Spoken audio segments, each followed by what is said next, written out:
तस्मै श्री गुरवे नमः। श्री चैतन्य मनोभीष्टं स्थापितं येन भूतले स्वयं रूप कदा मह्यं ददाति स्वपदान्तिकं।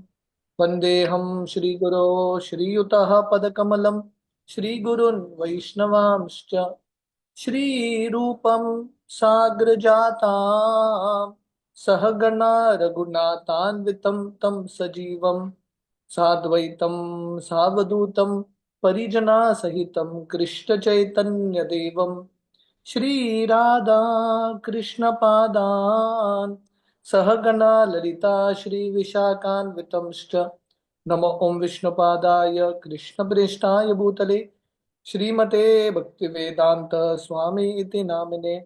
नमस्ते सरस्वती देवे गौरवाणी प्रचारिणे निर्विशेष शून्यवादी पाश्चात्य देशतारिणे। नमो ओं विष्णुपादाय कृष्णप्रेष्ठाय भूतले श्रीमते भक्ति सिद्धांत सरस्वती इति नामिने। श्रीवार्षभानवी देवी दयिताय कृपाब्दये कृष्ण संबंध विज्ञान दायिने प्रभवे नमः।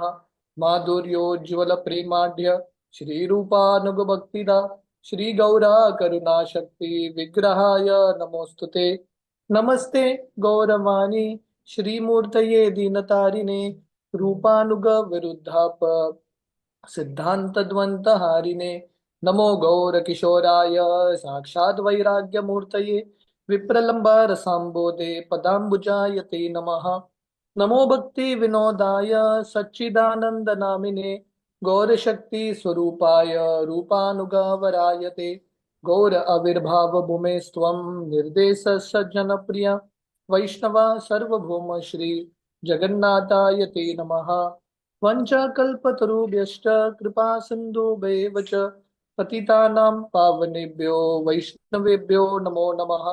नमो महावदन्याय कृष्णप्रेम प्रदायते कृष्णाय कृष्णचैतन्य नामने गौरतिष्वे नमः।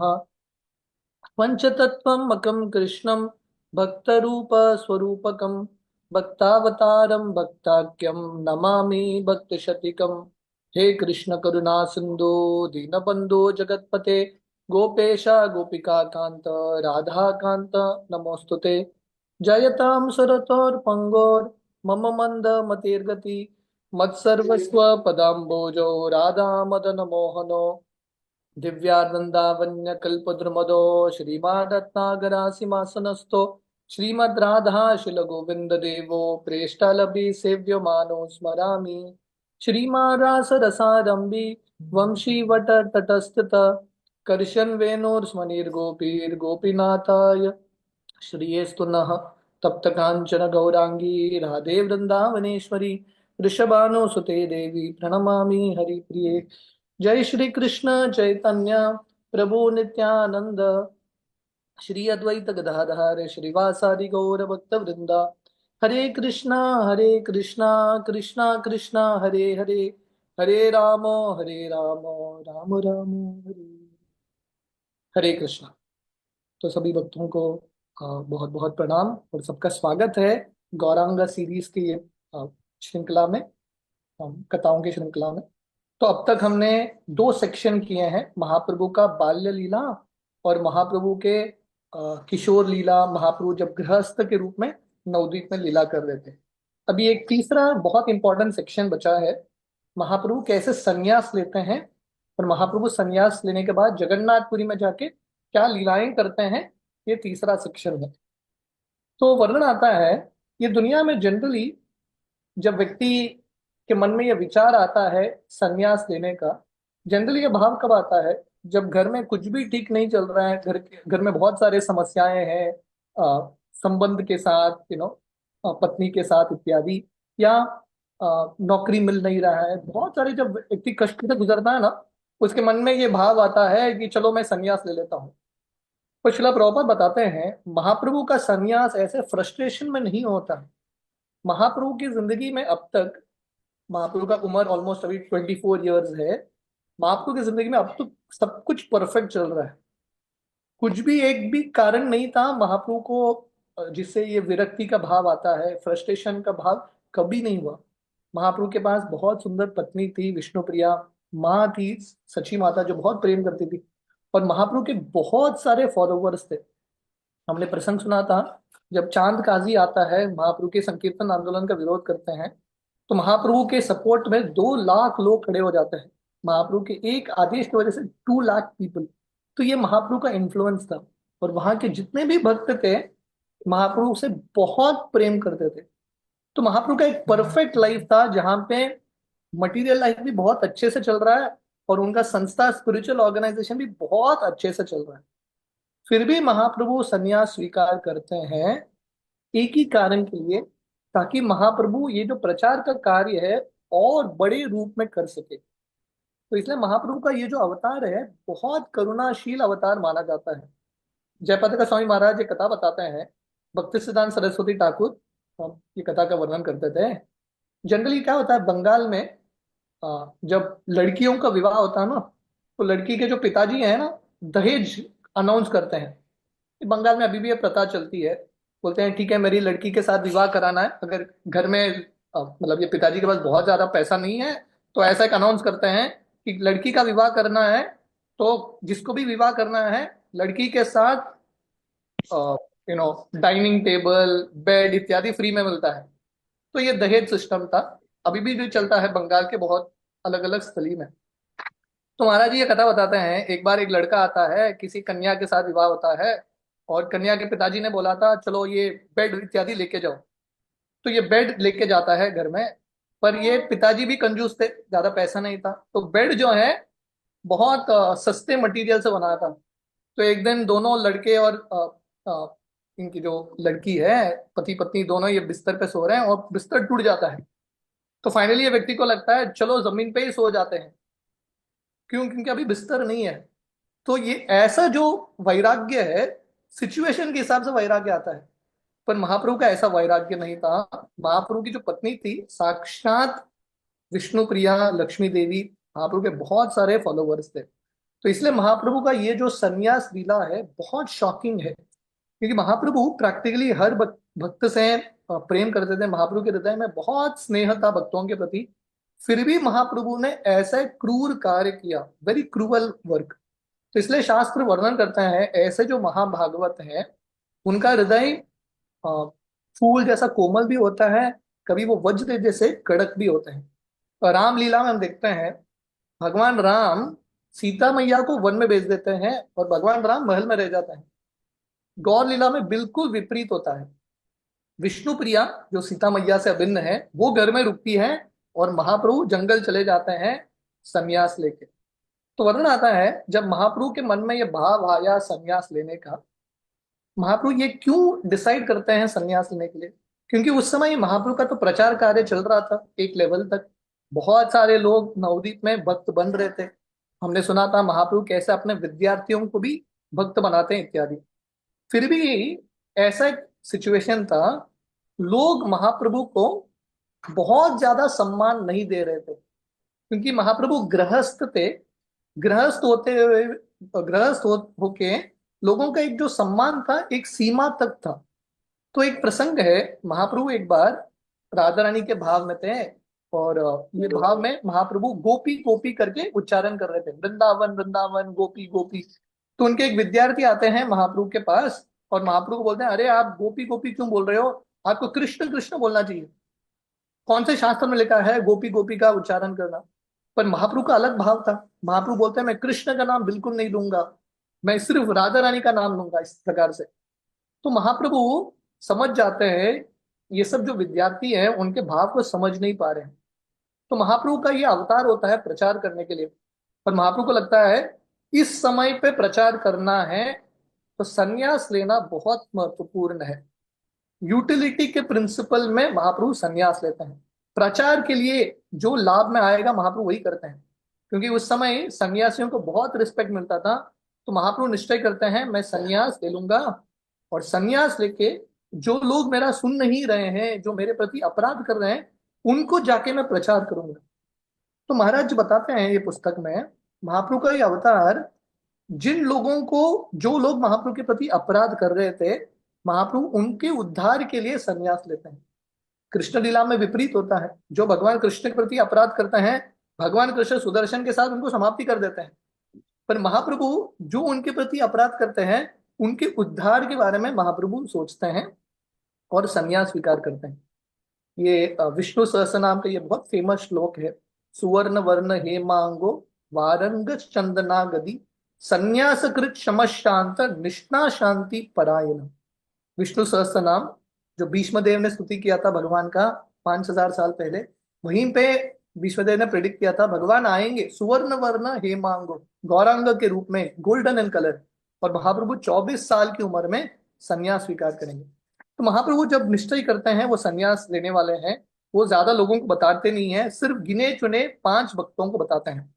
और रात के समय, मकर संक्रांति के रात के समय महाप्रभु भाग जाते हैं, ही रन्स अवे। और महाप्रभु भाग जाने के बाद सची माता महाप्रभु को ढूंढ रही है। निमाई, तुम कहाँ हो, तुम कहाँ हो, सब जगह ढूंढ रही है। तो ऐसे ढूंढते ढूंढते सची माता महाप्रभु जो है, रुद्र द्वीप करके एक द्वीप है मायापुर में, वहां पे एक घाट है, निदय घाट। महाप्रभु वो घाट से गंगा पार करके कटवा चले जाते हैं संन्यास लेने के लिए। तो सची माता महाप्रभु को ढूंढ रही है, ढूंढते ढूंढते ये गांव में आती है। और सची माता इतना रो रही है, सची माता ये गांव के लोगों को बोलती है और गांव को नाम रखती है निर्दय गांव, क्योंकि ये गांव से मेरा लड़का गुजर के गया है, फिर भी आपके गांव के लोगों ने मेरे लड़के को नहीं रोका। तो सची माता ये गांव का नाम रख देती है निर्दय। अभी भी ये गांव का नाम है निदय। तो महाराज जी वर्णन करते हैं, जब भी बंगाल में नवद्वीप में बाढ़ आता है, फ्लड आता है, पहला ये गांव डूब जाता है, क्योंकि सची माता का श्राप है। तो इस तरह से महाप्रभु कटवा पहुंचते हैं। अभी भी वो वृक्ष है जिसके नीचे महाप्रभु अपने पार्षदों के साथ बैठ के संन्यास लेते हैं। तो भक्ति रत्नाकर में ये कथा का वर्णन आता है विस्तार से। हमारे संप्रदाय के एक महान आचार्य हैं श्रीनिवास आचार्य, उनके पिताजी का नाम था चैतन्य दास। तो जब महाप्रभु संन्यास लेने के लिए कटवा पहुंचते हैं, चैतन्य दास भी कटवा पहुंच जाते हैं। एक्चुअली वो महाप्रभु को देखने के लिए नवद्वीप आ रहते हैं, पर समाचार मिलता है कि महाप्रभु कटवा पहुंचे हैं, चैतन्य दास कटवा पहुंच जाते हैं।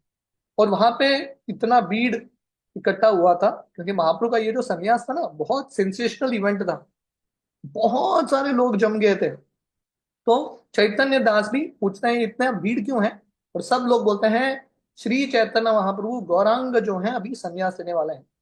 तो चैतन्य दास भी वहां पे आके बैठ जाते हैं। तो वर्णन आता है महाप्रभु अ, इतने उत्सुक थे संन्यास लेने के लिए, महाप्रभु कीर्तन कर रहे थे और सब जितने भी लोग वहां पे उपस्थित थे, सब लोग कीर्तन करने लगे। चैतन्य मंगल वर्णन करता है, सिर्फ महाप्रभु खुश थे, बाकी सब लोग दुखी थे। केशव भारती जिनसे वो संन्यास लेने वाले थे, वो भी महाप्रभु को बोल रहे थे आप संन्यास मत लो, फिर भी महाप्रभु बहुत डिटरमिन्ड थे, उनको संन्यास लेना है। तो महाप्रभु वहां के एक बार्बर थे, नाई, जिसका नाम था मधु। महाप्रभु वो बार्बर को बुलाते हैं और बोलते हैं मेरे बालों का मुंडन करना। तो ये नाई बोलता है मैं बिल्कुल नहीं कर सकता, क्योंकि महाप्रभु के बाल इतने सुंदर हैं। बोलता है मैं कभी नहीं कर सकता। महाप्रभु बोलता है नहीं, मुझे संन्यास लेना है, बाल का मुंडन होना बहुत इंपॉर्टेंट है, तुम्हारा ये धर्म है, करो। तो महाप्रभु फोर्स करते हैं लिटरली, और ये व्यक्ति ये ब्लेड लेके महाप्रभु को शेव करने वाला है, बालों पर निकालने वाला है।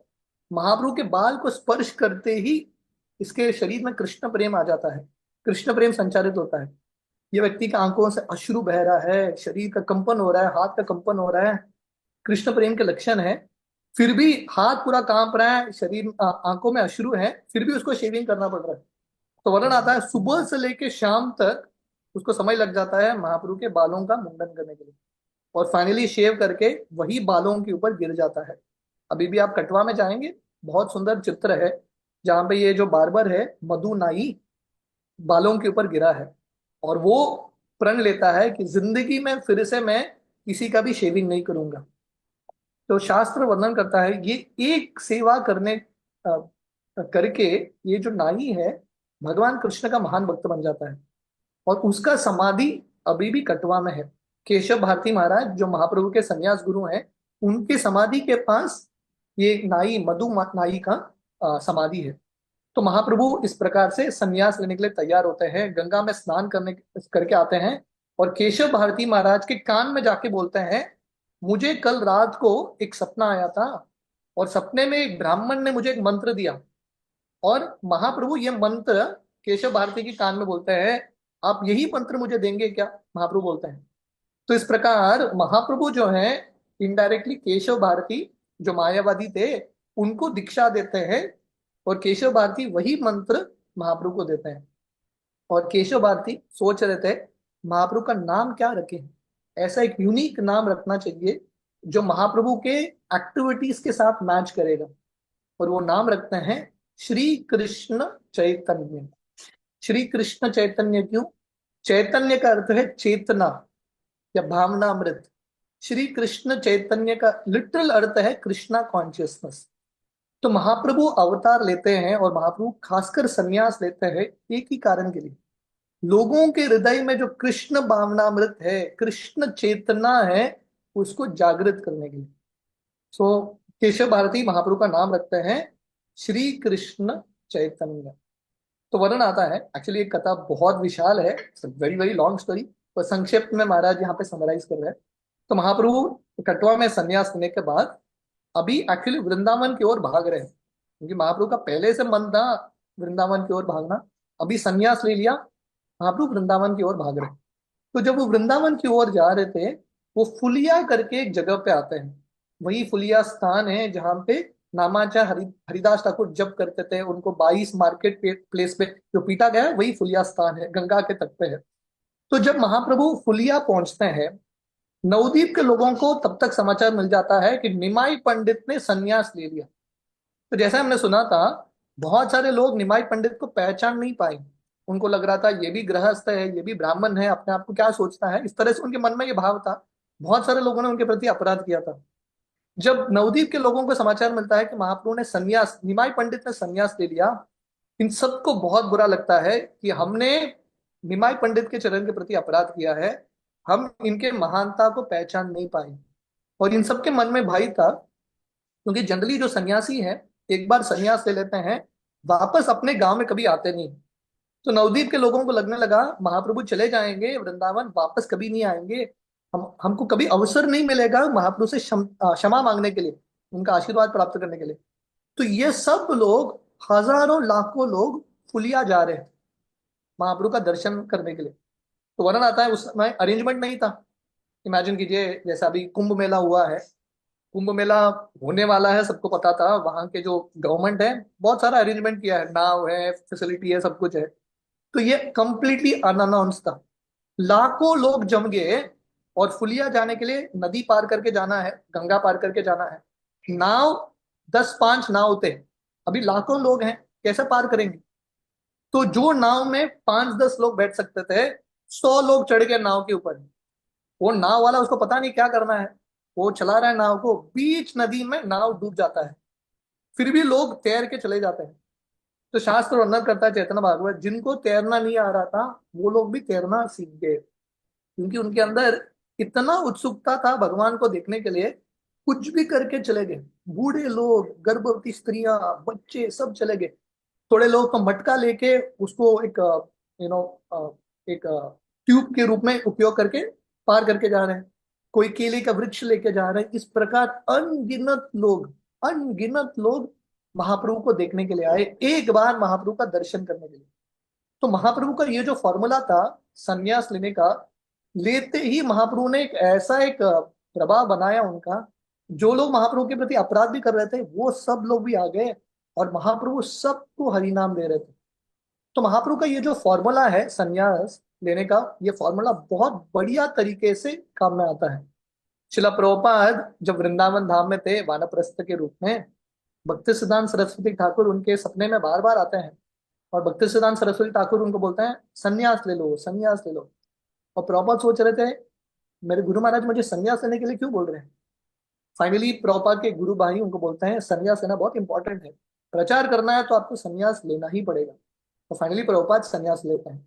तो वैसे ही महाप्रभु संन्यास लेके, उनका इतना प्रभाव था, ये सब लोग आ रहे हैं महाप्रभु से मिलने के लिए, और महाप्रभु सबको हरिनाम प्रदान करते हैं। वहां से महाप्रभु एक्चुअली वृंदावन की ओर भाग रहे थे। हम सब जानते हैं चैतन्य चरितामृत से हमने विस्तार से प्रसंग सुना था। नित्यानंद प्रभु महाप्रभु के साथ चल करते हैं, नित्यानंद दो दो तीन बच्चों को वहां पे तैयार करते हैं, और महाप्रभु इन बच्चों को जाके पूछते हैं वृंदावन का रास्ता क्या है। नित्यानंद के कहने पे ये लोग शांतिपुर का रास्ता दिखाते हैं। तो महाप्रभु शांतिपुर की ओर कीर्तन करते हुए आ रहे हैं, और महाप्रभु गंगा देखते हैं। पर महाप्रभु को लगता है ये गंगा यमुना है। यमुना का स्तुति करके महाप्रभु गंगा में स्नान कर रहे हैं यमुना सोच के। और उसी समय अद्वैत आचार्य एक नाव में आते हैं महाप्रभु का स्वागत करने के लिए। तो महाप्रभु अद्वैत आचार्य को पूछते हैं, अद्वैत तुम यहाँ कैसे पहुंच गए, तुम वृंदावन कैसे आ गए। अद्वैत आचार्य बोलते हैं आपका स्वागत है शांतिपुर में, आप बंगाल में ही हो। तो महाप्रभु को समझ में आता है नित्यानंद ने धोखा दे दिया। उस समय अद्वैत आचार्य महाप्रभु को बोलते हैं एक्चुअली ना नित्यानंद ने जो किया ना सही किया है, क्योंकि प्रयाग में जब गंगा यमुना सरस्वती का संगम होता है, यमुना जो है पश्चिम भाग में बहती है, गंगा पूर्व भाग में बहती है, और सरस्वती मिडिल में। तो अद्वैत आचार्य बोल रहे हैं प्रयाग के बाद नवद्वीप में जब गंगा आती है, मतलब यमुना का पानी ऑलरेडी मिश्रित है उसमें, उसके बाद यमुना इज देयर एवरीवेयर। तो अद्वैत आचार्य बोल रहे हैं क्योंकि आपने गंगा के पश्चिम भाग में स्नान किया है, एक्चुअली आपने यमुना में ही स्नान किया। और अद्वैत आचार्य बोलते हैं हे भगवान जहां पे आप हो वही वृंदावन धाम है। तो अद्वैत आचार्य उनके घर लेके आते हैं, और अभी समाचार सची माता को पहुंचता है, वहां के भक्तों को, कि महाप्रभु शांतिपुर पहुंचे हैं। क्योंकि देखिए महाप्रभु घर छोड़ के गए थे नवदीप, महाप्रभु ने किसी को बताया नहीं वो संन्यास लेने वाले हैं, कहाँ पे जा रहे हैं, कुछ भी पता नहीं। 12 दिन हो चुके थे, सची माता और नवदीप के भक्तों को कुछ भी समाचार नहीं था महाप्रभु कहाँ गए। सची माता महाप्रभु के विरह में पागल हो जाती है। जैसे यशोदा जब भगवान कृष्ण चले जाते हैं, एक एक पागलपन जैसा आ जाता है यशोदा को, ब्रजवासियों को, वैसा एक पागलपन था सची माता को। तो सची माता यशोदा के भाग में आके वहां के भक्तों को पूछती थी मथुरा का समाचार क्या है, राम और कृष्ण कहाँ है। मैंने सुना था कि कंस का वध हो गया, वो अक्रूर जी सबसे बड़ा चोर है, वो कृष्ण और राम को लेके गया। इस प्रकार से सची माता यशोदा के भाव में ये सब चीज बोल रही है।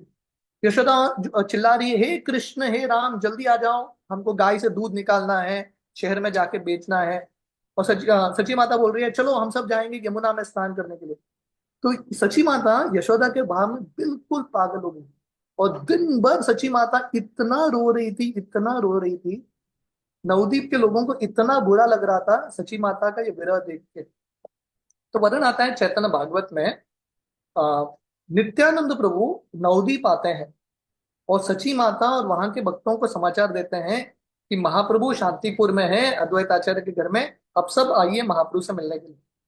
सची माता जब नित्यानंद को देखती है इतनी खुश होती है, क्योंकि नित्यानंद को लगभग सची माता के पुत्र के समान थे। तो सची माता बहुत प्रसन्न हो जाती है। उस समय नित्यानंद को सची माता को बोलते हैं चलिए, और नित्यानंद को बोलते हैं देखिए सची माता, भगवान कृष्ण आपका जो लड़का है कृष्ण से अभिन्न है। भगवान कृष्ण के जो प्लान्स को समझना बहुत मुश्किल है, पर भगवान कृष्ण जो भी करते हैं सबके लिए अच्छा ही होता है। आप भगवान कृष्ण के प्लान्स के प्रति समर्पित हो जाइए, आप अभी चलिए। और नित्यानंद को सची माता को बोलते हैं कि आप प्रसाद बनाइए, मुझे भी खिलाइए, भगवान कृष्ण के विग्रहों को भी खिलाइए। 12 दिन बाद, 12 दिन तक सची माता ने कुछ भी नहीं खाया था। 12 दिन बाद नित्यानंद से मिलने के बाद सची माता खाना बनाती है, नित्यानंद वहां के सब भक्तों को खिलाती है। और फाइनली सची माता, नित्यानंद, मुरारी गुप्ता, गंगादास पंडित, सब नवदीप के भक्त शांतिपुर आते हैं। 12 दिन बाद महाप्रभु से मिलते हैं। नवदीप में रोज सुबह शाम महाप्रभु इन भक्तों के साथ लीला कर रहे थे, सडनली छोड़ के गए। 12 दिन तक कुछ भी कीर्तन नहीं हो रहा था, इन भक्तों को इतना विरह महसूस हो रहा था। हम सबके जिंदगी में ये कृष्ण से विरह, सेपरेशन क्या है, हम उतना समझ नहीं पाएंगे, क्योंकि हमने कृष्ण का अनुभव ही नहीं किया है। जिस व्यक्ति ने भगवान के सानिध्य का अनुभव किया है और उसकी जिंदगी से कृष्ण चले जाते हैं, उसको एक्चुअली ये एक्सपीरियंस होता है विरह भाव का। महाप्रभु जब शांतिपुर पहुंचते हैं, अद्वैत आचार्य के एक लड़के थे जिसका नाम था अच्युतानंद। ये लड़का उस समय 2-3 साल का बच्चा था, नग्न अवस्था में बाहर खड़ा था। महाप्रभु संन्यास लेके आए हैं, महाप्रभु लड़के को उठाते हैं अपने गोद में, और महाप्रभु अच्युत को बोलते हैं हे अच्युत, हम दोनों भाई हैं, क्योंकि मेरे लिए भी अद्वैत आचार्य पिताजी की तरह है, हम दोनों भाई हैं। महाप्रभु ये 2-3 साल के बच्चे को बोल रहे हैं। अच्युतानंद छोटा लड़का 2-3 साल का, जनरली बोल नहीं पाता, पर महाप्रभु की कृपा से बोलने लगता है। तो बोलता है, हे भगवान, आप सबके स्वामी हो, आप सबके पिताजी हो, आप सबके हितैषी हो, इस प्रकार। और सब वैष्णव इतने खुश होते हैं कि महाप्रभु की कृपा से 2-3 साल का बच्चा भी बोलने लगता है। मुखम करोति वाचालम पंगुम लंघयते गिरिम यत् कृपा तमहम वंदे श्री गुरु दीनतारिणम। महाप्रभु की कृपा से कुछ भी हो सकता है। जैसे हमने सुना था फुलिया में, जिनको स्विमिंग नहीं आ रहा था वो लोग भी स्विमिंग सीख गए। छोटा बच्चा, बालक 2-3 साल का अच्युतानंद, महाप्रभु की कृपा से वेद का कंक्लूजन भी बोल रहा है। तो ऑल द वैष्णव बहुत एस्टोनिश थे। उसी समय नित्यानंद प्रभु सब भक्तों के साथ, सची माता के साथ महाप्रभु से मिलने के लिए आते हैं। 12 दिन बाद सब भक्त महाप्रभु से मिल रहे हैं, और महाप्रभु लिटरली हर भक्त को जाके आलिंगन कर रहे हैं। तो महाप्रभु 10 दिन शांतिपुर में रहते हैं, और 10 दिन इन भक्तों को बहुत सारा प्रेम देते हैं। जयपताका स्वामी महाराज बताते हैं, ये सब भक्त महाप्रभु को प्राप्त करके रो रहे थे।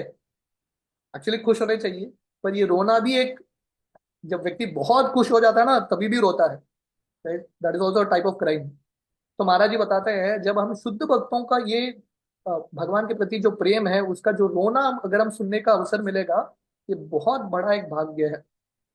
तो महाप्रभु सब भक्तों के साथ कीर्तन करते हैं, ईशाचुड़ु कीर्तन। नित्यानंद प्रभु बीच में घूमते हैं, अद्वैत आचार्य जाके महाप्रभु के चरण का धूलि ले लेते हैं, इस प्रकार। और महाप्रभु पूरे अष्ट सात्विक भाव दिखा रहे हैं। तो पूरा 10 दिन जब महाप्रभु थे वहां पे, दिन रात महाप्रभु कीर्तन कर रहे थे। और ऐसा एक कीर्तन था जिन्होंने, जो भक्तों ने कभी पहले देखा ही नहीं।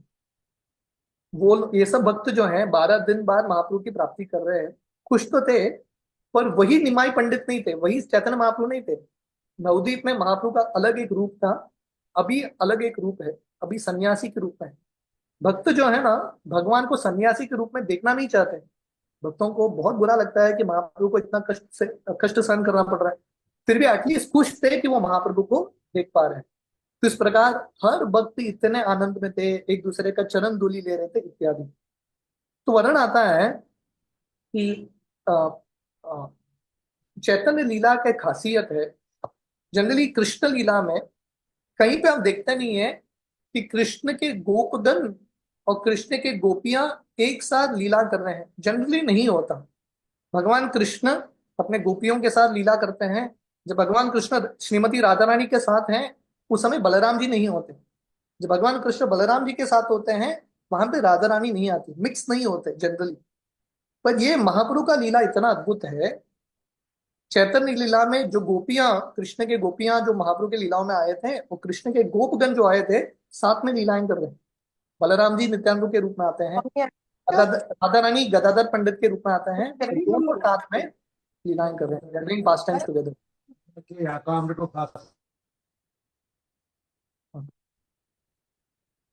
तो इस प्रकार महाप्रभु सब भक्तों से मिलते हैं।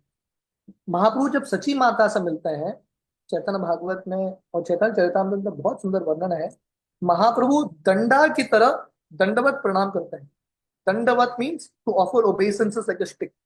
अपने माँ को प्रणाम करते हैं, और महाप्रभु सची माता का गुणगान कर रहे हैं। बोल रहे हैं, हे सची माता, आप जगत के माता हो, आपके अंदर शुद्ध भक्ति है, आप भक्ति के मूर्तिमान स्वरूप हो, तीनों गुणों के परे हो। और महाप्रभु बोल रहे हैं, आपका जो दर्शन करता है उसके हृदय में कृष्ण प्रेम आ जाता है। महाप्रभु बोलते हैं, आप विष्णु भक्ति से अभिन्न हो, आप गंगा हो, आप देवकी हो, आप यशोदा हो, आप देवहूति हो, आप अनुसूया, कृष्णि, कौशल्या, अदिति। इस प्रकार महाप्रभु अपने माँ का गुणगान कर रहे हैं। और महाप्रभु बोल रहे हैं, मेरे पास जो भी गुण है वो आपकी वजह से है। आपने मुझे इतने प्रेम से बढ़ाया है, जो भी मेरे पास है वो आपकी वजह से है। और महाप्रभु बोलते हैं, आपका गुण गुण इतना अनंत है, मैं भी गुणगान नहीं कर सकता। तो जब महाप्रभु बार बार दंडवत प्रणाम अर्पण करके अपने माँ का गुणगान कर रहे थे, सची माता के आंखों से कंटिन्यूअसली अश्रु।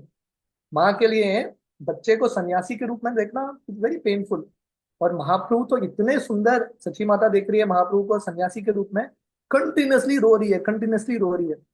और सची माता एक वुडन डॉल की तरह स्टैचू जैसा बन गई।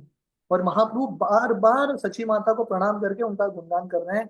मेरे पास जो भी कृष्ण भक्ति है वो आपकी वजह से है। तो महाप्रभु बोलते हैं एक बार जो सची माता का स्मरण करता है वो जन्म मृत्यु से परे हो जाता है।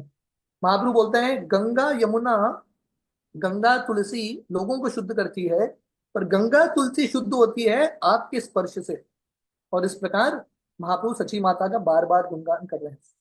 तो जब सची माता महाप्रभु का ये गुणगान सुनती है, सची माता महाप्रभु को बोलती है आपके शब्दों को कौन समझ सकता है, वेद भी आपके शब्दों को समझ नहीं सकते हैं। हम सब जैसे समुद्र में कोई मरा हुआ वस्तु गिरा है या एक लाश गिरा है, सची माता बोल रही है हम सब ऐसे समुद्र में भव सागर में एक लाश की तरह है, जहां पे लहरें लेके जाती हैं वहां पे हम जाते हैं। इस प्रकार सची माता बोल रही है आप स्वराट हो, आप जो करना चाहते हो आप फाइनली कर ही लेते हो, हम सब आपके हाथ में एक कठपुतली है। जब सची माता का ये साक्षात्कार सुनते हैं सब भक्त बहुत प्रसन्न होते हैं, हरि बोल करके चिल्ला रहे हैं। और अद्वैताचार्य सची माता का स्तुति करने लगते हैं। जो देवकी का प्रार्थना था कृष्ण लीला में, अद्वैताचार्य उसका गुणगान करते हैं। हरिदास ठाकुर, मुरारी गुप्त, जगदीश, गोपीनाथ, ये सब जाके सची माता को प्रणाम करते हैं। क्योंकि सब भक्तों को पता था सबसे ज्यादा दुख सची माता को ही हुआ है। सब भक्त जब देखते हैं कि सची माता थोड़ा बहुत शांत हो रही है, दे ऑल बिकम हैप्पी। उस समय महाप्रभु सची माता के पास आते हैं, क्योंकि सन्यासी भिक्षा मांगते हैं ना। तो महाप्रभु अपने माँ के पास आते हैं और बोलते हैं मुझे भिक्षा दे दो। और महाप्रभु क्या भिक्षा मांगते हैं, महाप्रभु बोलते हैं सची माता को मैं भूखा हूँ मेरे लिए प्रसाद बनाओ। तो चैतन्य चरितामृत चैतन्य भागवत वर्णन करता है 10 दिन जब महाप्रभु अद्वैताचार्य के घर में थे, सची माता सबके लिए प्रसाद बना रही थी। सची माता महाप्रभु की माँ है, फिर भी उनके अंदर इतना सेवा का भाव है, अपने हाथ से सब भक्तों के लिए, महाप्रभु और सब भक्तों के लिए प्रसाद बनाती है। और वर्णन आता है शास्त्रों में, सची माता का फेवरेट आइटम था शाक, स्पिनच। महाप्रभु उस समय प्रवचन देते हैं, किसके ऊपर प्रवचन देते हैं पता है, शाक के ऊपर। महाप्रभु बोलते हैं शाक अवॉइड नहीं करना है, ग्रीन लीफी वेजिटेबल अवॉइड नहीं करना है। पर महाप्रभु बोलते हैं जो व्यक्ति भगवान कृष्ण को शाक, ग्रीन लीफी वेजिटेबल अर्पण करता है और भगवान कृष्ण को अर्पण करके वो खाता है, डेफिनेटली उसको कृष्ण प्रेम मिलता है। महाप्रभु का ये फेवरेट आइटम था शाक। इसलिए भक्तिविनोद ठाकुर के गीत में भक्तिविनोद ठाकुर बताते हैं गौर प्रिय शाक सेवने जीवन सार्थक मानी।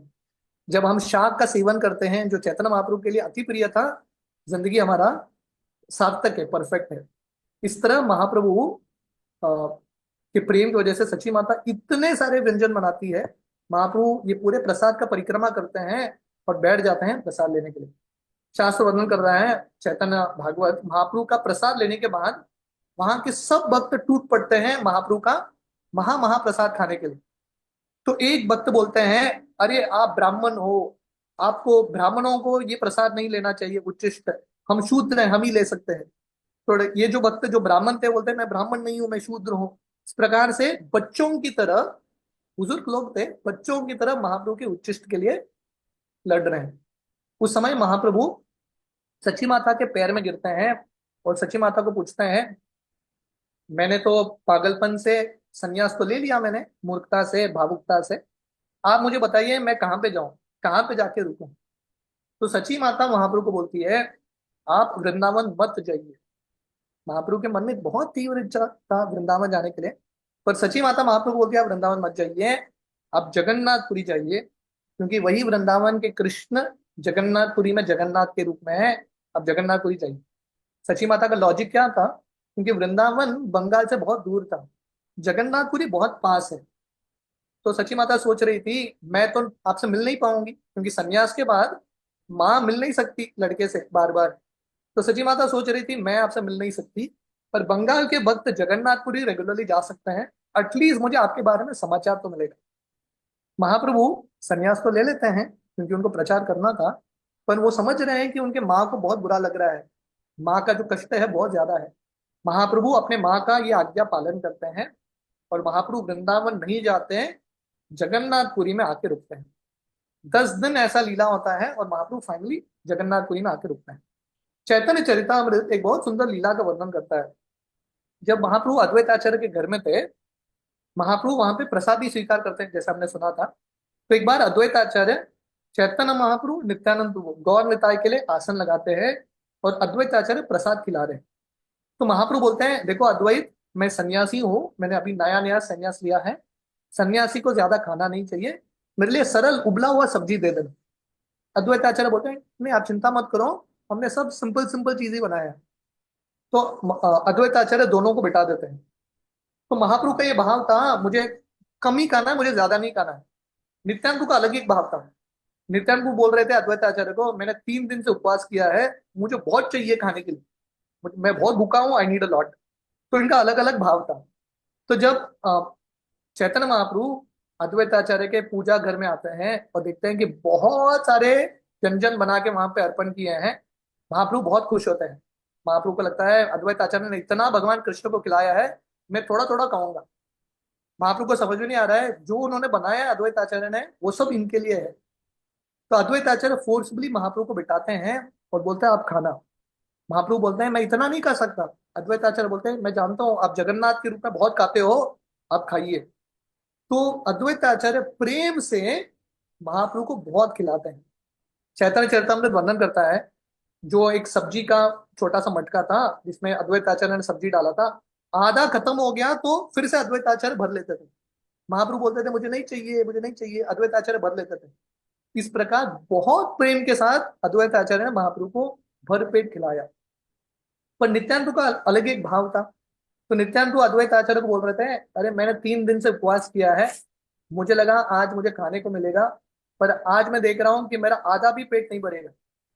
अद्वैत आचार्य मजाक से नित्यानंद को बोल रहे हैं अरे आप तो भिक्षुक हो, भिक्षुक सन्यासी को संतुष्ट होना चाहिए, मैं तो गरीब ब्राह्मण हूँ, जो मिलता है ना स्वीकार करना, ऐसा गरीब ब्राह्मण को तंग मत करना, मैं बुजुर्ग व्यक्ति हूँ, मुझे ऐसा डिस्टर्ब मत करना। नित्यानंद को बोलता है जो भी हो, आपने मुझे मुझे बुलाया आपके घर में, आपको तो मुझे खिलाना ही पड़ेगा।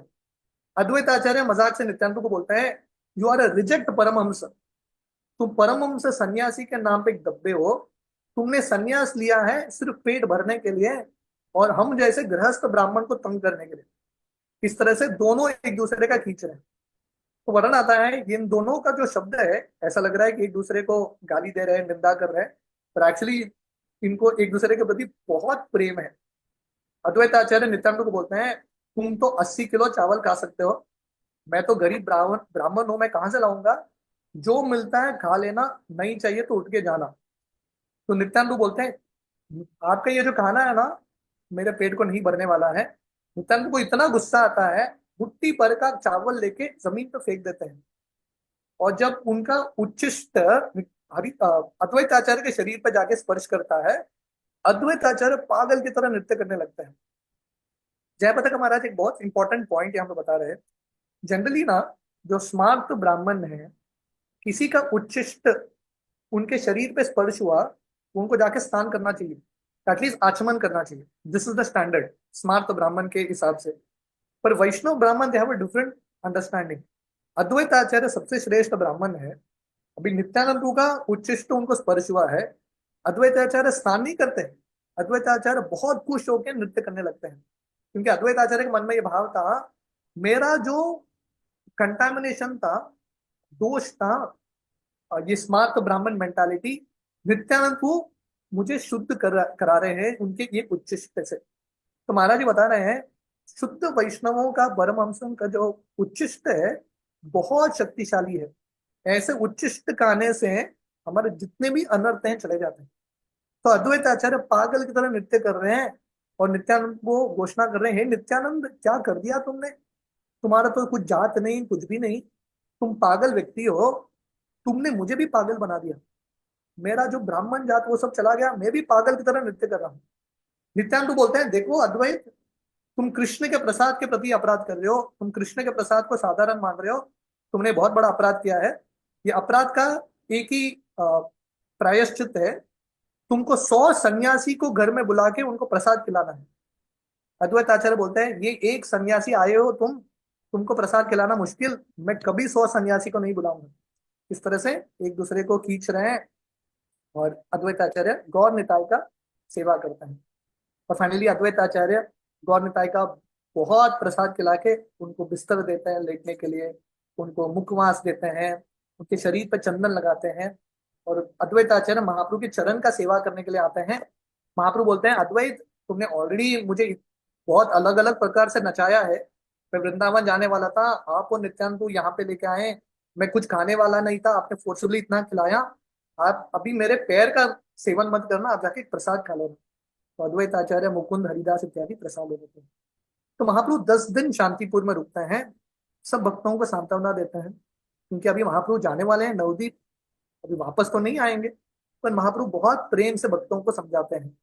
और फाइनली महाप्रभु नित्यानंद और 2-3 भक्तों के साथ जगन्नाथपुरी निकल जाते हैं। जब महाप्रभु जगन्नाथपुरी के पास पहुंचते हैं, एक स्थली आता है, एक नदी है, भंगी नदी, भरगी नदी। तो यहाँ पे महाप्रभु स्नान करने के लिए जाते हैं और अपना डंडा नित्यानंद को दे देते हैं। और महाप्रभु बोलते हैं नित्यानंद को, ये सन्यासी का डंडा बहुत इंपॉर्टेंट है। सन्यासी का एक ही कांस्टेंट एसोसिएट है, पार्षद है ये डंडा। ये डंडे को सावधानी से रखना, सब सभी देवी देवता ये डंडे में निवास करते हैं। तो महाप्रभु डंडे को दे के चले जाते हैं। जब स्नान करके वापस आ रहे हैं, डंडा है ही नहीं। नित्यानंद ने डंडे को तोड़ दिया 3 भागों में, और डंडे को फेंक भी दिया नित्यानंद ने। तो महाप्रभु नित्यानंद को पूछते हैं डंडा कहाँ गया। नित्यानंद बोलते हैं देखो, क्या ना, आप इतने भावुक होके कीर्तन कर रहे थे, आप मेरे ऊपर गिर गए, हम दोनों डंडे के ऊपर गिर गए और डंडा टूट गया। तो महाप्रभु समझ गए नित्यानंद को झूठ बोल रहे हैं जो भी कर रहे हैं। तो महाप्रभु गुस्सा आ जाता है महाप्रभु को, वो नित्यानंद को बोलते हैं नित्यानंद, अभी ना मैं आप लोगों के साथ चलूंगा नहीं। अगर आप, अगर आपको जाना है आगे आप जाइए, नहीं तो मैं आगे जाऊंगा, अभी मैं आपके साथ नहीं जाऊंगा। नित्यानंद को और बाकी भक्त महाप्रभु को बोलते हैं आप आगे जाइए, हम आपके पीछे आएंगे। तो महाप्रभु वहां से भाग के जाते हैं जगन्नाथपुरी। ये जो स्थली है दंडभंग नदी, जगन्नाथपुरी से लगभग एक 10 किलोमीटर दूरी में है। तो महाप्रभु भाग के जा रहे हैं जगन्नाथपुरी। और महाप्रभु इतने उत्सुक थे, चैतन्य भागवत में हमने सुना था, महाप्रभु जब संन्यास लेके शांतिपुर से जगन्नाथपुरी की ओर आ रहे थे, महाप्रभु कंटिन्यूसली जगन्नाथ जगन्नाथ के स्मरण में थे। वो जगन्नाथ को देखने के लिए इतने उत्सुक थे। अभी जगन्नाथपुरी के पास पहुंच गए हैं, महाप्रभु बहुत उत्सुक थे, बार बार दंडवत अर्पण करके जगन्नाथपुरी के झंडे को, चक्र को, जगन्नाथ मंदिर के अंदर प्रवेश करते हैं। जब मंदिर के अंदर प्रवेश कर रहे थे, महाप्रभु के पार्षद उनके साथ नहीं थे, महाप्रभु अकेले भाग के जाते हैं। क्योंकि महाप्रभु के मन में इतना उत्सुकता था जगन्नाथ को देखने के लिए, वो जगन्नाथ को जाके आलिंगन करना चाहते थे। तीव्रता से भाग के जाते हैं, बीच सभा में ही बेहोश होके गिर जाते हैं। महाप्रभु अपने भाव को कंट्रोल नहीं कर पा रहे थे। तो जब वो गिर जाते हैं, वहां के जो पांडा हैं, वहां के जो पुलिसमैन थे, वो समझ नहीं पा रहे थे ये कौन है सन्यासी, डंडा लेके इनको मारने के लिए आने वाले थे। उस समय सर्व भट्टाचार्य वहां पे पहुंच जाते हैं और इन सब लोगों को बोलते हैं आप इनको मेरे घर लेके आना। तो महाप्रभु को ये बेहोश अवस्था में अपने घर लेके आते हैं सनम भट्टाचार्य। और सनम भट्टाचार्य एक कॉटन कापूस लेके उनके नाक में रखते हैं, तो देखते हैं कि ये जीवित है, मरा तो नहीं। और सनम भट्टाचार्य समझ गए ये बहुत बड़े समाधि में है, निर्विकल्प समाधि, वेरी हाई स्टेज ऑफ समाधि। तो फाइनली सब भक्त आते हैं वहां पे, कीर्तन करते हैं, महाप्रभु का होश आता है। तो सनम भट्टाचार्य थोड़े दिन महाप्रभु सनम भट्टाचार्य के घर में रुकता है। तो सनम भट्टाचार्य एक दिन महाप्रभु को बोलते हैं श्री कृष्ण चैतन्य, तुम 24 साल के हो, तुम ये संन्यास आश्रम धारण नहीं कर सकते क्योंकि माया बहुत शक्तिशाली है। सनम भट्टाचार्य पहचान नहीं पा रहे ये माया के स्वामी है, मायाधीश है, मायापति है, पहचान नहीं पा रहे, क्योंकि भगवान को पहचानने के लिए भी भगवान की कृपा लगती है। तो सनम भट्टाचार्य महाप्रभु को बोलता है मैं ना आपको वेदांत सूत्र सिखाऊंगा, मैं बहुत बड़ा पंडित हूँ। ये जब ज्ञान आप प्राप्त करोगे वेदांत सूत्र का, आप संन्यास धर्म को मेंटेन कर पाओगे। सनम भट्टाचार्य के एक ब्रदर इन लॉ थे जिनका नाम था गोपीनाथ आचार्य। वो सनम भट्टाचार्य को बहुत डांटते हैं, बोलते तुम महाप्रभु को वेदांत सूत्र सिखाओगे, इन्हीं से वेद आया है, तुम इनको वेद सिखाओगे। पर सनम भट्टाचार्य अलग ही भाव में थे, वो पिताश्री की तरह महाप्रभु का रक्षा करना चाहते थे।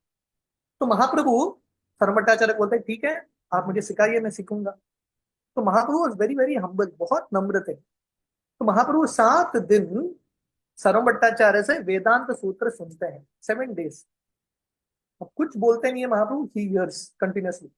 7 दिन के बाद सनम भट्टाचार्य महाप्रभु को पूछते हैं अरे 7 दिन मेरा प्रवचन चला, आपने एक भी प्रश्न नहीं पूछा, आपको कुछ समझ में आया कि नहीं। महाप्रभु बोलते हैं मुझे कुछ भी समझ में नहीं आया। तो सनम भट्टाचार्य बोलता है अरे पहले ही बोलना था, मैंने 7 दिन मेरा पूरा 100% एफर्ट दिया, अब एंड में बोल रहे हो कुछ भी समझ में नहीं आया। तो महाप्रभु बोलते हैं देखो, वेदांत सूत्र तो मुझे समझ में आ रहा है, वो सूर्य की तरह है, आपका जो अंडरस्टैंडिंग है, आपका जो अर्थ है उसका, वो मुझे समझ में नहीं आ रहा है, वो बादल की तरह ये अर्थ को ढक रहा है। तो चैतन्य चरितमृत में हमने विस्तार से पूरा प्रसंग सुना था। तो सरम भट्टाचार्य महाप्रभु को पूछते हैं आप अभी अर्थ बताइए, और महाप्रभु एक्चुअल वेदांत सूत्र का अर्थ बताते हैं, और हर एक श्लोक, हर एक जो दृष्टिकोण है बताते हैं कि हर जो वेदांत सूत्र का जो अफोरिज्म है वो कृष्ण भगवान के पास ही लेके जा रहे हैं। और फाइनली महाप्रभु सरम भट्टाचार्य को पूछना है ये जो आत्मा राम श्लोक है, आत्मा रामश्च मुनयो निर्गंति अपि कुरुक्रमे, महाप्रभु सरम भट्टाचार्य को पूछना है आप इसका अर्थ बताओ। तो सरम भट्टाचार्य 9 अलग अलग अर्थ बताते हैं। महाप्रभु बोलते हैं आप तो बृहस्पति के अवतार हो। सरम भट्टाचार्य महाप्रभु को पूछते हैं आप अभी अर्थ बताओ। महाप्रभु 18 अलग अलग अर्थ बताते हैं बिना सरम भट्टाचार्य के अर्थ को स्पर्श किए। जब सरम भट्टाचार्य ये सुनते हैं तुरंत महाप्रभु को प्रणाम करते हैं तो बोलते हैं आप साक्षात कृष्ण हो, क्योंकि कृष्ण के अलावा किसी को इतना ज्ञान नहीं हो सकता। तो महाप्रभु षड्भुज रूप दिखाते हैं वहां पे, और सरम भट्टाचार्य जो एक्चुअल मायावादी थे वो वैष्णव बन जाते हैं। जब सरम भट्टाचार्य वैष्णव बनते हैं, गोपीनाथ आचार्य जो उनके ब्रदर इन लॉ थे महाप्रभु का गुणगान करते हैं, महाप्रभु आपने इतने कड़क मायावादी को वैष्णव बना दिया, आप तो बहुत महान हो। तो महाप्रभु इतने नम्र थे, वो गोपीनाथ आचार्य को बोलते हैं मेरे वजह से भक्त नहीं बना ये, गोपीनाथ आचार्य तुमने इसके लिए प्रार्थना किया इसलिए वो भक्त बना। तो महाप्रभु कभी भी अपने सक्सेस का श्रेय कभी नहीं लेते। तो जयपताका महाराज जी एक बहुत इंपॉर्टेंट पॉइंट यहाँ पे बता रहे हैं। सरम भट्टाचार्य एक्चुअली वैष्णव थे। सरम भट्टाचार्य का घर पहले नवद्वीप में था। अभी भी आप ऋतु द्वीप करके एक द्वीप है, वहां पे जाएंगे, सरम भट्टाचार्य के घर है। ये पहले वैष्णव थे, पर मायावादियों के संग में आके ये मायावादी बन जाते हैं, और महाप्रभु की कृपा से वो फिर से वैष्णव बनते हैं। तो जयपताका का महाराज एक बहुत इंपॉर्टेंट पॉइंट बता रहे हैं। हम देखते हैं कि भगवान कृष्ण गीता के 6 अध्याय में भगवान कृष्ण बताते हैं जो योगी अपना भक्ति कंप्लीट नहीं करते उनको वापस जन्म मिलता है, रईस परिवार में या ब्राह्मण परिवार में उनका जन्म होता है। पर महाराज बता रहे हैं इसमें भी एक प्रॉब्लम है। अगर हमारे मन में ये भाव है ठीक है मैं ये जिंदगी में भक्ति नहीं करूंगा, अगर मैं कंप्लीट भी नहीं कर पाया तो मैं नेक्स्ट टाइम एटलीस्ट वैष्णव परिवार में आऊंगा, या रईस के घर में, ब्राह्मण के घर में आऊंगा। तो महाराज जी बता रहे हैं माया इतनी शक्तिशाली है, आपका जन्म वैष्णव परिवार में भी होगा, अब वैष्णव बनेंगे कि नहीं इसका गारंटी नहीं। इसलिए हमको प्रयास करना है एक जिंदगी में, यही जिंदगी में भगवत धाम जाना, क्योंकि अगला जिंदगी माया का प्रभाव और शक्तिशाली होगा, it will get more and more difficult. Sanowar Bhattacharya वैष्णव थे, वैष्णव परिवार में इनका जन्म हुआ था, बट गलत संघ की वजह से वो फिर से मायावादी बन गए। So it is very very difficult. जितना हो सके हमको यही जिंदगी में भगवान के पास जाने का प्रयास करना है। तो महाप्रभु सनोवर भट्टाचार्य को वैष्णव बनाते हैं, थोड़ा समय जगन्नाथपुरी में रुकता है, और फाइनली महाप्रभु अपने भक्तों को बोलते हैं मुझे दक्षिण भारत यात्रा जाना है, क्योंकि संन्यास लिया है महाप्रभु ने प्रचार करने के लिए। अभी जगन्नाथपुरी में बैठेंगे तो प्रचार कैसा होगा। तो सब भक्त महाप्रभु को बोलते हैं नहीं नहीं आप मत जाइए, अलग अलग बहाना देते हैं। तो सब भक्त महाप्रभु को बोलते हैं अभी रथ यात्रा आ रहा है, रथ यात्रा करके जाना। रथ यात्रा होने के बाद सब भक्त बोलते हैं अभी डोल यात्रा आ रहा है, ये करके जाना। वो हो जाता है तो भक्त बोलते हैं अभी कार्तिक आ रहा है, ये करके जाना। तो भक्त महाप्रभु को छोड़ ही नहीं रहते। तो महाप्रभु फाइनली भक्तों को बोलते हैं देखो मेरा बड़ा भाई है विश्वरूप, वो संन्यास लेके गया है बाहर, मुझे उसको ढूंढना है, या मेरा फैमिली मैटर है। जब महाप्रभु ये बोलते हैं सब भक्त बोलते हैं ठीक है आप चले जाओ।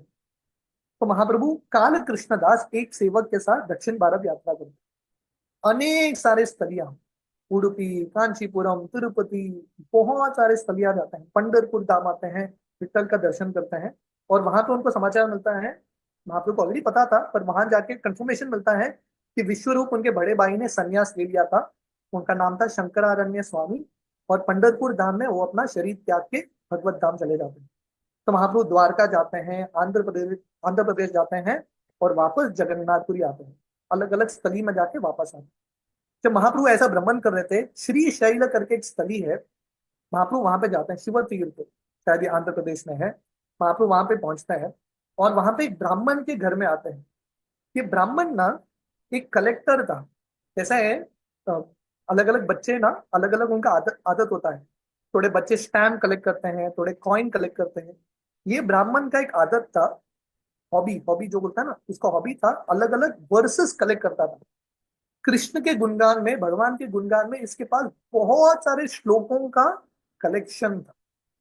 देखिए, हर व्यक्ति का अलग अलग हॉबी होता है, पर व्यक्ति के पास ऐसा कुछ हॉबी होगा ना, भगवान की पुस्तक कलेक्ट करना, वर्सेस कलेक्ट करना, कितना अच्छा होगा। हमारे हॉबीज को भी हम कृष्णा कॉन्शियस बना सकते हैं। तो उसके पास एक स्कंद पुराण का एक श्लोक था जिसमें वर्णन था हरि। भगवान का एक नाम है हरि। हरि का अर्थ है जो हमारे कष्टों को हर लेते हैं। तो ये जो ब्राह्मण थे, भगवान राम के महान भक्त थे, very great devotee of Ram. और महाप्रभु ये ब्राह्मण के घर में रुकते हैं।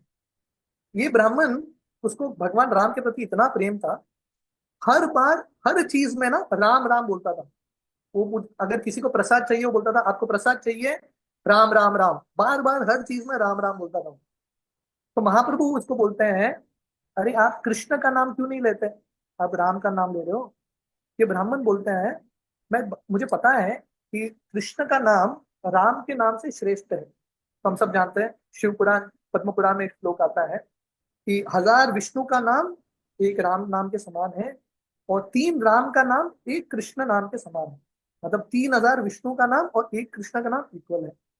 पर ये ब्राह्मण बोलते हैं क्या बोला भगवान। मैंने, क्या लिखा चाहिए आपको? कितने बजे? आप 6 बजे। अरे,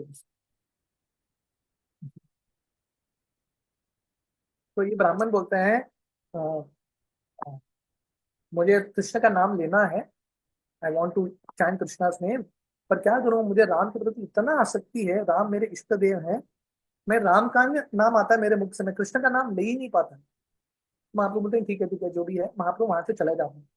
थोड़े दिन बाद महाप्रभु फिर से आते हैं वही ब्राह्मण के घर में, और क्या देखते हैं महाप्रभु, ये ब्राह्मण हरे कृष्ण महामंत्र का कीर्तन कर रहा है, हरे कृष्ण कृष्ण कृष्ण हरे हरे, हरे राम राम राम हरे हरे। महाप्रभु पूछते हैं, अरे तुमने तो मुझे बोला था तुम कृष्ण का नाम ले नहीं पा रहे हो, अब क्या हो गया, अभी तुम कृष्ण का नाम कैसे ले रहे हो। तो ये ब्राह्मण बोलते हैं, पता नहीं, जब से मैं आपको मिला हूं, मेरे मुख से कंटिन्यूसली कृष्ण का नाम ही आ रहा है। और ये ब्राह्मण महाप्रभु को प्रणाम करते हैं और बोलते हैं, आप पक्का कृष्ण ही होंगे, आपके संग से मुझे, मेरे मुख से कंटिन्यूसली कृष्ण का नाम आ रहा है। कोई भी व्यक्ति मुझे ट्रांसफॉर्म नहीं कर पाया, आप मुझे ट्रांसफॉर्म कर पाए, यू आर कृष्णा। इस प्रकार महाप्रभु ये ब्राह्मण को कृष्ण भक्ति दे देते हैं। तो महाप्रभु कोवूर आते हैं।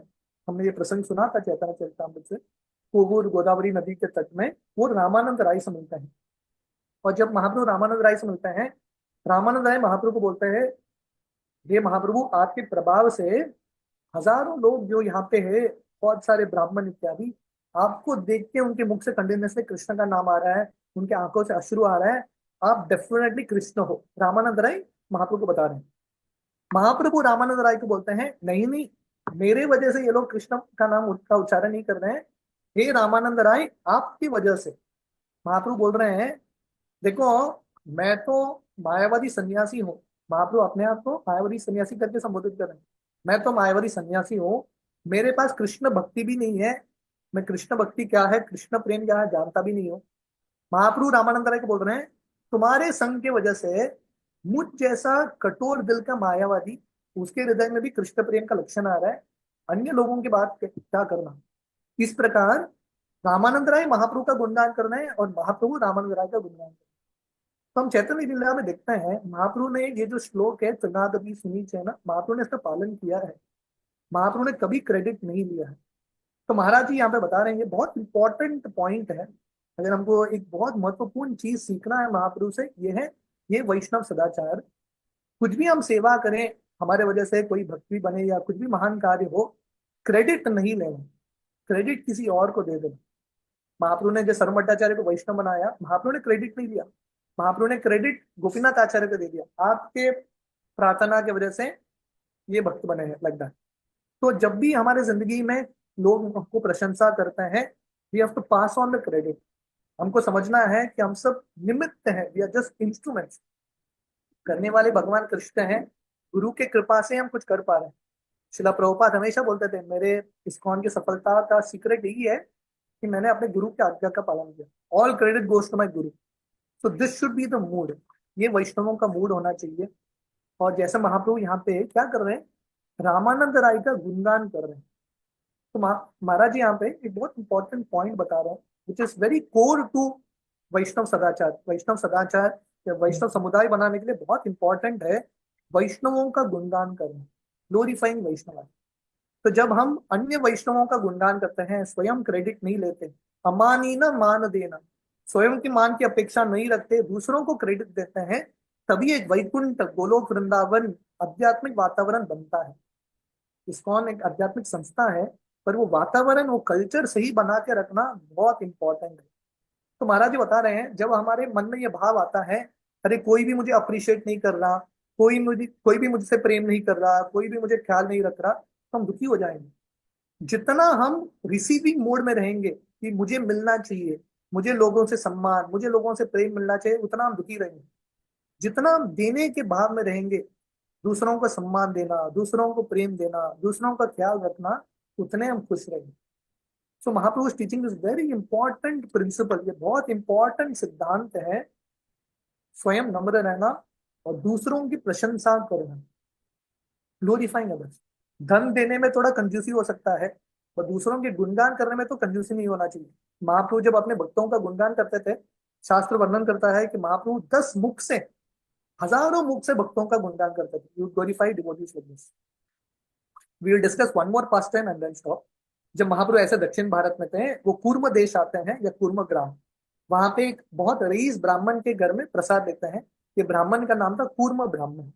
तो ये ब्राह्मण महाप्रभु के पास आके बोलते हैं, महाप्रभु मेरे पास पैसा है, मेरे पास धन है, मेरे पास घर है, सुंदर पत्नी है, सब कुछ है, फिर भी मैं खुश नहीं हूँ, कि संसार में मैं बहुत दुखी हूँ, मैं सब छोड़ के आपके साथ आना चाहता हूँ, आपके साथ फुल टाइम ज्वाइन हो जाऊंगा। महाप्रभु बोलते हैं, अरे फिर से मत बोलो, ऐसे बात कबू न कही ब, गृहे रही कृष्ण नाम निरंतर लई बा। महाप्रभु बोलते हैं, फिर से ऐसा बात मत करो, मरकट वैरागी की तरह बात मत करो। तुमने गृहस्थ जिंदगी अपनाया है, घर में रहो, रिस्पॉन्सिबिलिटी को निभाओ, पर कंटिन्यूअसली भगवान के नामों का उच्चारण करो, चैंट हरे कृष्णा ऑलवेज। और दूसरा चीज, ये जो बहुत फेमस उपदेश है, महाप्रभु यहाँ पे देते हैं, यार देखे तार कहे कृष्ण उपदेश, हमारा आज्ञा है गुरु हाय तारे ही देश। महाप्रभु बोलते हैं, आप जिसको देखोगे उसको कृष्ण के बारे में बोलना, आप आपकी जगह पे, आपके गांव में आप गुरु बनना। तो ये जो महाप्रभु का आदेश है, हम सबके लिए बहुत इंपॉर्टेंट है। कोई गृहस्थ हो, कोई ब्रह्मचारी हो, हर व्यक्ति का कर्तव्य है किसी न किसी को प्रचार करना। हम वन टू वन एक एक व्यक्ति को प्रचार करते रहेंगे, ये संस्था और बढ़ेगा। तो इस प्रकार महाप्रभु जब दक्षिण भारत में थे, प्रैक्टिकली हर व्यक्ति को इंस्पिरेशन देते थे, आप जाइए, आपके गांव में जाकर प्रचार कीजिए। रास्ते में जिसको मिलते थे, महाप्रभु उसको कृष्ण हरिनाम देते थे, उनको बोलते थे, आप आपके गांव में जाके सेंटर शुरू करें। तो महाप्रभु का ये आंदोलन है, एक बहुत अर्जेंसी का आंदोलन है। जितना हो सके, जितने तीव्रता से हो सके और जितना जल्दी हो सके, हमको ये आंदोलन को बढ़ाने का प्रयास करना है, दूसरों को भगवान कृष्ण का भक्ति देने का प्रयास करना है। और ये भक्ति करना बहुत मुश्किल नहीं है। घर में रह के अगर हम महामंत्र का जप करेंगे, भगवान के विग्रहों का सेवा करेंगे, तो नियमों का पालन करेंगे, घर ही हमारा मंदिर बन सकता है। इस प्रकार महाप्रभु दक्षिण भारत में प्रचार करते हैं और पूरे दक्षिण भारत का भ्रमण करते हैं। इसका आगे का जो कंटिन्यूएशन है, वो हम कल कंटिन्यू करेंगे। हरी हरी बोल। थैंक यू सो मच प्रभु जी, बहुत ही सुंदर सेशन दिया हमेशा की तरह, उसके लिए बहुत बहुत आभार। तो प्रभु जी, जब महाप्रभु घर छोड़े थे और उन्होंने संन्यास लिया, तो उसके बीच का समय 1 साल रहा, क्योंकि दोनों ही चीजें संक्रांति को हुई ना, हाँ, मकर घर संक्रांति को हुआ छोड़े, ना, आपने सन्यास, बताया। हाँ, घर छोड़े और संन्यास। संन्यास लिया, तुरंत हो गया। महाप्रभु घर छोड़े और अगला दिन संन्यास हो गया महाप्रभु का। प्रभु, अगर मैं गलत नहीं हूँ तो उन्होंने संन्यास भी इस मकर संक्रांति के ही दिन लिया ना? एग्जैक्टली, तो घर भी उन्होंने मकर संक्रांति के सुबह ही छोड़ा, लिटरली, ओ, ओके ओके। या एक ओके। दिन पहले। exactly। हम्म। और उन्होंने लिया कहाँ था संन्यास प्रभु? कटवा काशी। में। कटवा कटवा, में, ओके, कटवा कटवा में बंगाल लिया। के नवद्वीप के पास ही एक स्थान है, 3-4 अच्छा। घंटे की दूरी में। ओके। ओके, मुझे वही लग रहा, मैंने 1 साल हुआ या क्या प्रभु जी। ओके, थैंक यू प्रभु जी। तो आप सभी भक्तों से विनती है कि आज की क्लास से रिलेटेड अगर आपका कोई प्रश्न या जिज्ञासा है तो आप हैंड रेज करके प्रभु जी से पूछ सकते हैं। माता जी, आप अनम्यूट करके अपना प्रश्न करें। हरे कृष्णा प्रभु जी, धन्यवाद, प्रणाम। थैंक यू सो मच प्रभु जी, आप इतने सुंदर तरह से हम लोग को गौर कथा सुनाते हैं। प्रभु जी, मेरा ये क्वेश्चन था कि जो बार्बर ने उनका बाल काटा था, वो जो महाप्रभु का जो बाल था, वो अभी भी वी कैन टेक दर्शंस, जैसे ट्री तो आपने बताया है, तो अच्छा प्रश्न है। महाप्रभु के बाल का तो दर्शन नहीं होता, पर बाल का एक समाधि क्या है, वो समाधि का दर्शन होता है। वो ओके। बाल वो समाधि के नीचे है। ओके, मतलब समाधि का वी कैन टेक, बाल हम लोग देख नहीं सकते, वी कैन टच इट उस तरह से। But that place is there, वो वृक्ष है जिसके नीचे महाप्रभु ने संन्यास लिया। Okay okay okay, thank you प्रभु जी, हरे कृष्णा, धन्यवाद, प्रणाम। हरी बोल। और किसी भक्त का कोई प्रश्न? प्रभु जी, एक ऐसे बहुत बेसिक सा और क्वेश्चन तो नहीं प्रभु, ऐसे मन में सोच है ये कि अगर राम अवतार में देखें तो कौशल्या माँ को भी 14 साल का प्रभु है ना, मतलब उन्होंने कष्ट उठाया, विरह हुआ उन्हें राम जी से दूर जाने का। और अगर हम द्वापर युग में कृष्ण लीला में देखें तो देवकी मैया को भी रहा और फिर यशोदा मैया को भी रहा। और हम अगर कलयुग में देखें तो उसमें सची माता को भी रहा। तो प्रभु जी, मतलब कि वात्सल्य प्रेम प्राप्त होने के बाद भी माँओं को इतना प्रभु जी कष्ट मिला कि तो भगवान जो है वो उनसे विरह करके उन्होंने अपनी लीला और जिस उद्देश्य के लिए वो आए उसे पूर्ण करा। तो प्रभु जी, ये तो बहुत दुखदाई मतलब टाइम रहता है ना कि उन्होंने वात्सल्य प्रेम भी मिला उन्हें यहाँ आके, पर फिर भी वो पूर्ण तरीके से उसे नहीं फुलफिल कर पाए प्रभु जी। तो ऐसा क्यों प्रभु, मतलब it's a leela, it's a part of the leela, या इतने ही वर्षों का उनको मतलब वात्सल्य लीला करनी थी प्रभु? हम्म। तो बेसिकली इसके अलग अलग पहलू हैं। एक पहलू है, जब आप महान व्यक्ति को जन्म देते हो, आप महान व्यक्ति की माँ बनोगी या रिश्तेदार बनेंगे, तो थोड़ा कष्ट भी सहन करना पड़ता है। That is the whole principle. क्योंकि महान व्यक्ति जो है घर में सीमित कभी नहीं रहेंगे। उनका जो कार्य घर के बाहर डेफिनेटली होगा, उनको बहुत कुछ करना है। सो ऐसे माता पिता को they have to face difficulties. This is the first point. दूसरा है, आध्यात्मिक दृष्टिकोण से भगवान एक्चुअली कभी सेपरेटेड नहीं है। जब महाप्रभु संन्यास लेने ही वाले थे, सची माता महाप्रभु को बोलती है कि आपके विरह में मैं जी ही नहीं सकती। महाप्रभु उस समय सची माता को बोलते हैं, हम दोनों तो कभी सेपरेट हो ही नहीं सकते। ये लीला के माध्यम से मुझे प्रचार कार्य आगे बढ़ाना है, इसलिए मैं कर रहा हूँ, but I am always with you. और महाप्रभु सची माता को बोलते हैं, आप जब भी भगवान को भोग अर्पण करेंगी, मैं डेफिनेटली वहां पे आऊंगा।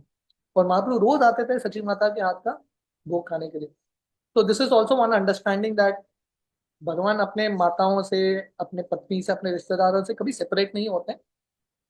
फिर भी भगवान ये ऐसा लीला करते हैं क्योंकि भगवान को अपना धर्म स्थापित करना है।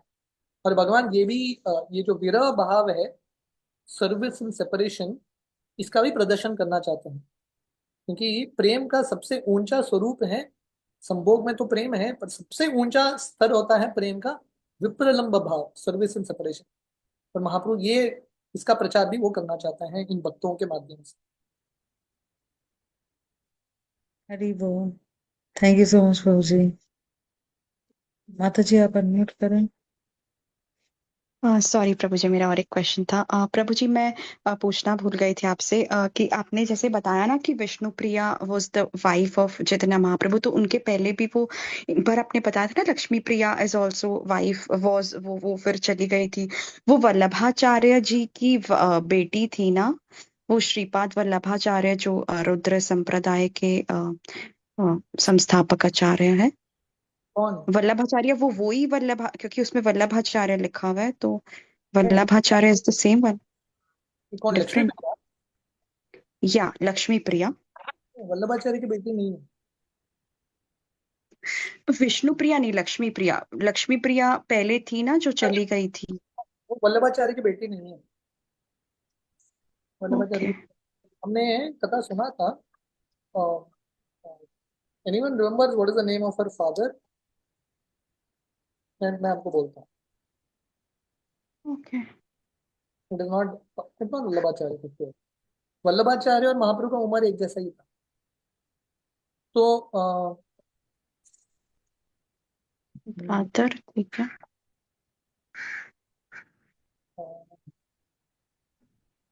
I am not remembering exactly. It's okay, कोई बात नहीं प्रभु जी। मैंने एक्चुअली पढ़ा था बट मेरे को ना पता नहीं, मेरे को समझ में नहीं आ रहा था, तो मैंने सोचा मैं आपसे पूछ लूं।